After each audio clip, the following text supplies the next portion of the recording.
The sheep that belong to me listen to my voice, says the Lord. I know them and they follow me.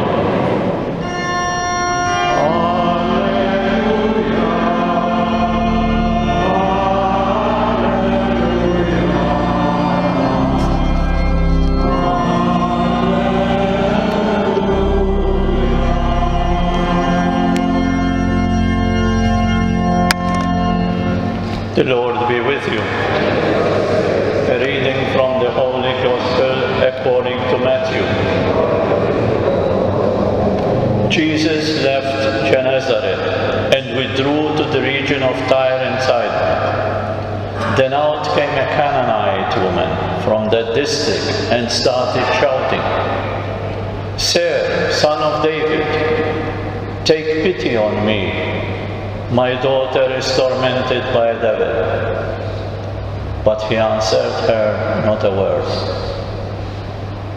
And his disciples went and pleaded with him, "Give her what she wants." They said, "Because she is shouting after us." He said in reply, "I was sent only to the lost sheep of the house of Israel." But the woman had come up and was kneeling at his feet. "Lord," she said, "help me."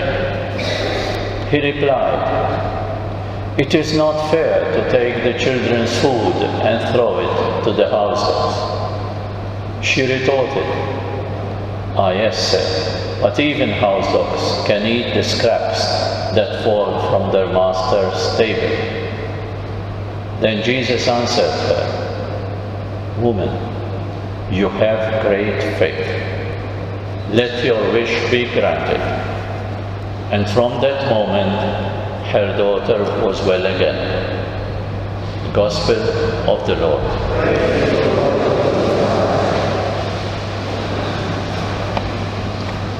Another incident in the life of Jesus, and another example of how we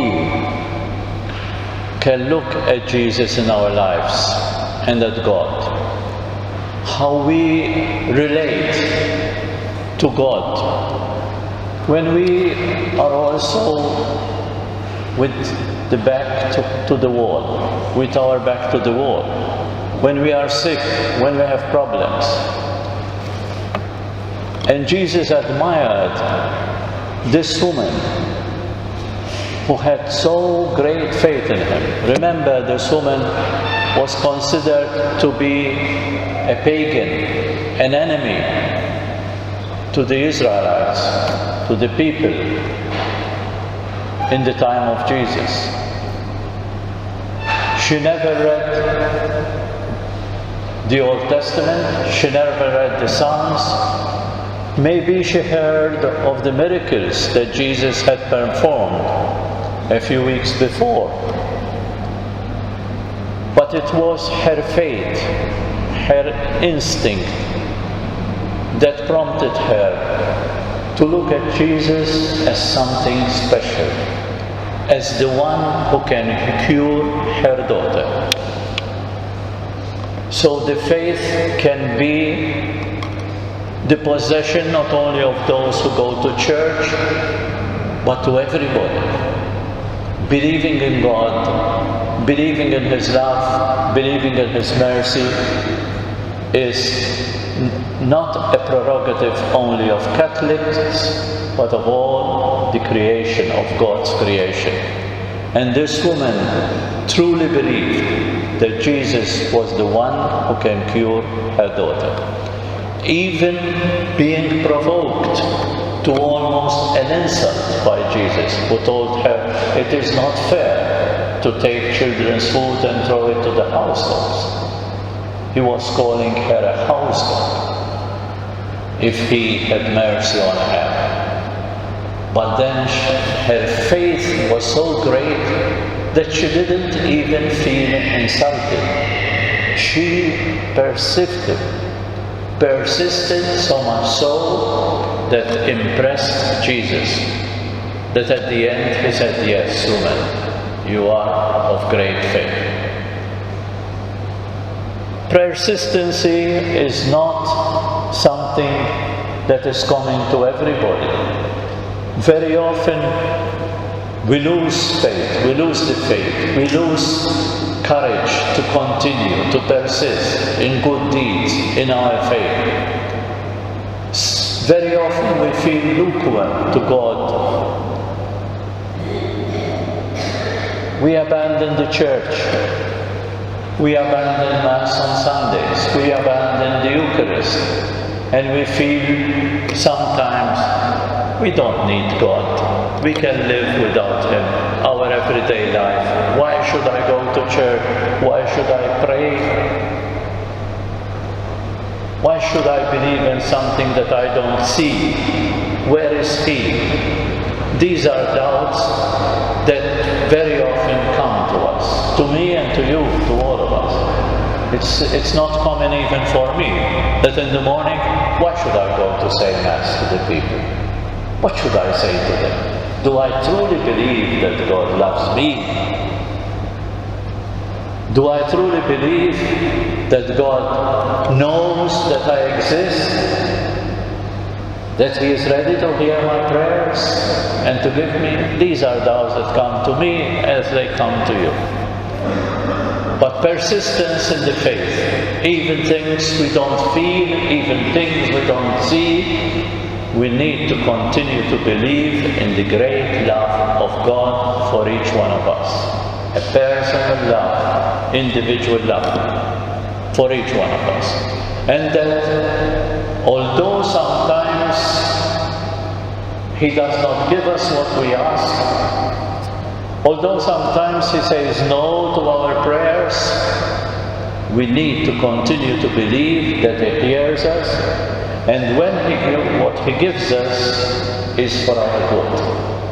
And that He knows more what we need than we do ourselves, because He reads the whole picture of our life. At the moment, I am reading, I'm almost finished, I'm at the end of the autobiography of Pablo Coelho, a famous author, million copies in each book. Start with The Alchemist, and then the Pilgrimage, and so famous books that he wrote. A Brazilian writer whose life, I was surprised to find out, was full of the devil, of drugs, of booze. He was lost for many years. Now in his not venerable, I don't think he's that old, but he's just over 60, 65 maybe. He has a great spiritual and mystic connection with God. And he prays, and he now his books are full of spiritual tips for people to believe and to have faith. He is the man who overcame the devil who was in him. He was possessed by the devil. He speaks rightly and clearly of it, that he was possessed by the devil. He was a part of also of an organization that had their leader, the devil as their leader. And Paulo Coelho came out of this, and now he is completely out of the evil way that he used to spend his young life. We all go through difficult times in our lives. We all go through doubts and difficulty. But the important thing is to be as this woman in the story of the Gospel today. Be persistent in claiming to God to hear you, to accept your pleas, and to accept your faith.